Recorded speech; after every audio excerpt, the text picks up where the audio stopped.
안녕하세요. 유령입니다. 반갑습니다. 지난 시간에 저희가 이지어 상속이라고 하는 것에 대해서 개념적으로 얘기를 했는데요. 그것을 구체적으로 저희가 코드를 어떻게 이지어 상속이라는 것을 할 수 있는지 알아보도록 하는 시간을 가져야겠죠. 그죠? 그래서 이그잼이라는 것을 가지고 간단히 예를 좀 보이도록 하겠습니다.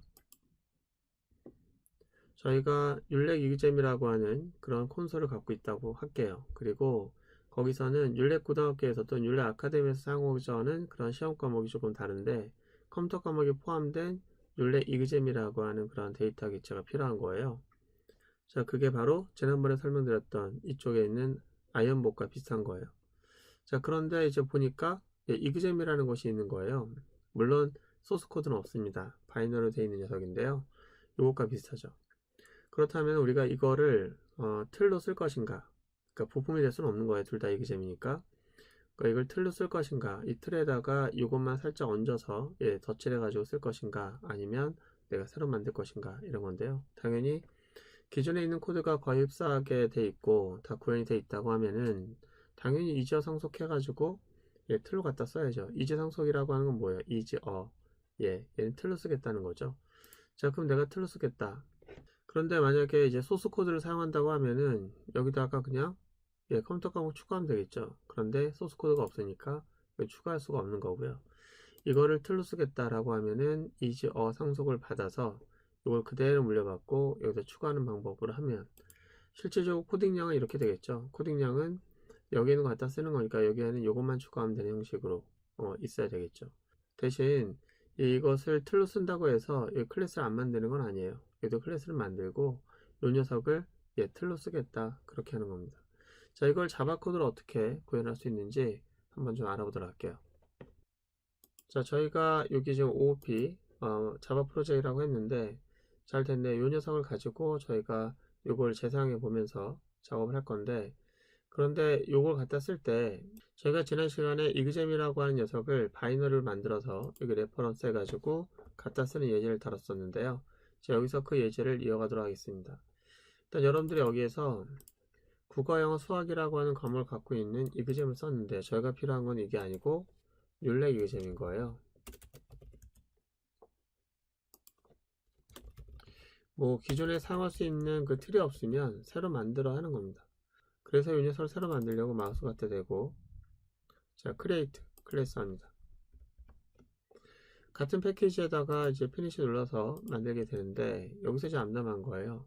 이거를 그냥 맨땅에 만들 것이냐, 아니면 이그잼이라는 것이 있으니까 그 녀석을 틀로 갖다 쓸 것이냐 라고 하는 거예요.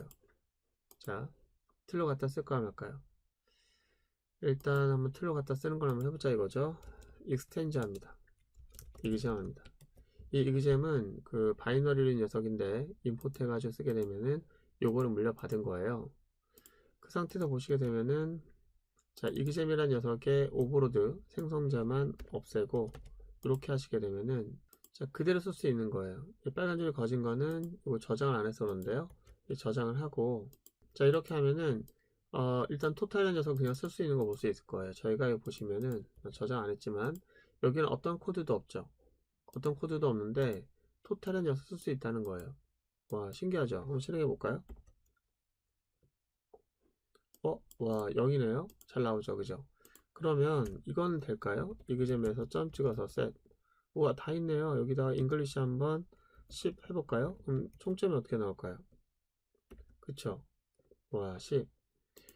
그러네요. 신기하네요. 일단 저희는 얘를 틀로 갖다 쓰겠다고만 했을 뿐 아무것도 안 했는데 얘가 갖고 있는 기능을 마치 얘가 만든 것처럼 쓰고 있는 거잖아요. 그러니까 틀이니까.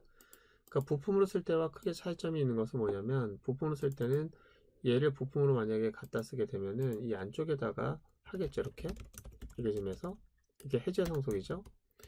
자, 그 녀석이 안쪽에 있고요. 프라이빗 하고요. 그래서 요 녀석의 기능이 아니라 요 녀석의 부품이기 때문에 요 녀석의 기능을 외부에서 직접 쓸 수가 없는 거예요.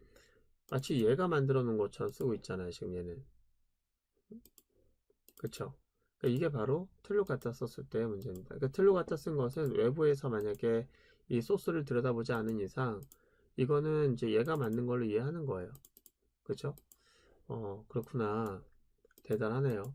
이렇게 해서 우리가 이지어 상속이라고 하는 것을 간단히 볼 수가 있는데, 이때 틀로 쓰는 녀석과 이제 그것을 틀로 받아서 이제 새로 만드는 그런 녀석이 있다고 하면은 요 둘 사이의 클래스에서 요 클래스와 요 클래스를 구분할 수 있어야 되기 때문에 저희가 이걸 식별하는 이름을 여러 가지를 좀 붙여서 사용하는 것 같습니다. 그 사람마다 그걸 표현하는 방법이 좀 다르고 분야마다 좀 다르기 때문에 여러 가지 이름이 있어요. 예를 들어서 요 녀석이 틀이 되잖아요. 틀이 되니까 어떻게 보면은 기반 클래스라고 말할 수 있는 거예요. 기반이 되는 거니까. 그래서 기반 클래스라고 하는데 그 반대가 되는 클래스는 뭐예요? 기반을 가지고 이제 확장하거나 파생한 거니까 또 뭐 파생 클래스, 뭐 확장 클래스 그렇게 말하기도 합니다. 때로는 요 녀석이 아낌없이 뭔가를 다 준 것 같잖아요. 준 것 같으니까 그것을 우리가 이제 현실적으로 사람들이 부모 같은 그 느낌이 드니까 부모 클래스라고 말하기도 하고 그 반대되는 애를 우리가 자식 클래스라고 말하기도 합니다. 때로는 이제 부모나 기반이 되는 것을 때로는 이제 위에서부터 물려받는 느낌이 되니까 얘를 상위 클래스, 얘를 하위 클래스로 말하게 돼요. 그 외에도 여러 가지의 그 클래스의 상관관계를 막 표현하는 방법이 여러 가지가 있는데 그거는 자기 기분에 따라서 막 설명하는 것 같은 느낌도 들고 해서 가장 많이 사용하는 그런 클래스의 구분자로서는 부모 자식 또는 기반 파생 또는 상위 하위 이렇게 많이 얘기하는데 때에 따라서 다른 사람이 다른 용어를 쓴다고 하면은 대략적으로 여러분들이 분위기 파악하시면서 어떤 의미구나 라고 생각하시면 될 것 같고요. 그리고 다른 이름을 쓰는 사람들도 좀 이상한 거죠. 어쨌거나 우리는 이제부터 제가 제일 많이 쓰는 거는 예를 부모 클래스 또는 자식 클래스라고 얘기를 많이 할 건데요. 이제 그 말이 무슨 말인지를 대충 이해하시면서 설명을 들으시면 좋을 것 같습니다. 자, 그래서 우리는 이제 상속이라는 걸 해봤는데요.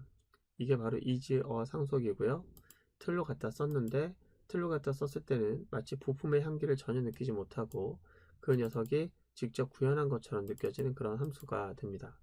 근데 여기서 이제 문제가 하나씩 발생되는데요. 어떤 문제가 발생하냐면 이제 여기다가 제가 그 아이언맨 마크를 붙이듯이 여기서 컴퓨터 과목 하나 추가하고 싶은 거예요. 국어, 영어, 수학은 이미 여기 있으니까 여기다가 이제 우리가 프라이빗 해가지고 인티저 컴퓨터 과목을 추가했습니다. 됐죠? 컴퓨터 과목을 추가하고 나서 이것에 대한 getter setter 필요하니까 오른쪽 버튼 눌러서 소스에서 전에 했던 것처럼 getter setter도 추가합니다. 자, 그리고 이렇게 해요. 됐죠? 그럼 여기에는 내가 이제 이쪽에 갖고 있지 않았던 그 기본적인 컴퓨터 과목 추가하고 getter set까지 포함했으니 이쪽에서 내가 하고 싶은 건 뭐냐면은 이제 exam 점 찍어서 set korea에다가 10을 넣고 마찬가지로 exam 점 set english에다가 math에다가 또 10을 넣고 이제 이번에 추가한 녀석 set 컴퓨터 과목을 해가지고 또 컴퓨터 과목에 10을 넣습니다. 자, 이 상태에서 저희가 토탈을 이제 호출해 보려고 해요. 그러면은 10, 10, 10, 10, 총 40 나와야 되겠죠. 그죠? 자, 40이 나오는지 기대를 하면서 한번 실행을 해볼게요. 하나, 둘, 셋. 30이 나오네요. 이제 이런 게 문제가 됩니다. 틀로 갖다 쓰는 건 좋은데, 그래서 얘 걸 기본으로 하되, 내가 모자란 부분만 확장을 했는데, 문제는 얘가 갖고 있었던 기본 알고리즘에서 컴퓨터 과목이 포함되지 않은 총점을 계산하는 문제가 발생하고 그럼 얘는 내가 쓸모가 없는 녀석이 됩니다. 쓸모가 없는 녀석은 상관없는데 내가 토탈을 구현하는 데에도 문제가 될 것 같은 느낌이 드는 거죠. 자, 이렇게 해서 이지어 상속, 그러니까 남의 걸 재사용하려고 하는데 틀로 갖다 쓸 때 문제점이 되는 것들이 여러 가지가 있습니다. 그런 것들을 하나씩 하나씩 알아보는 시간을 가져야겠죠. 그래서 다음 시간에는 이런 토탈을 우리가 어떻게 해결했을 것인지에 대해서 알아보는 오버라이드 메서드에 대해서 알아보도록 하겠습니다. 고생 많으셨고요. 다음 시간에 뵙도록 하겠습니다.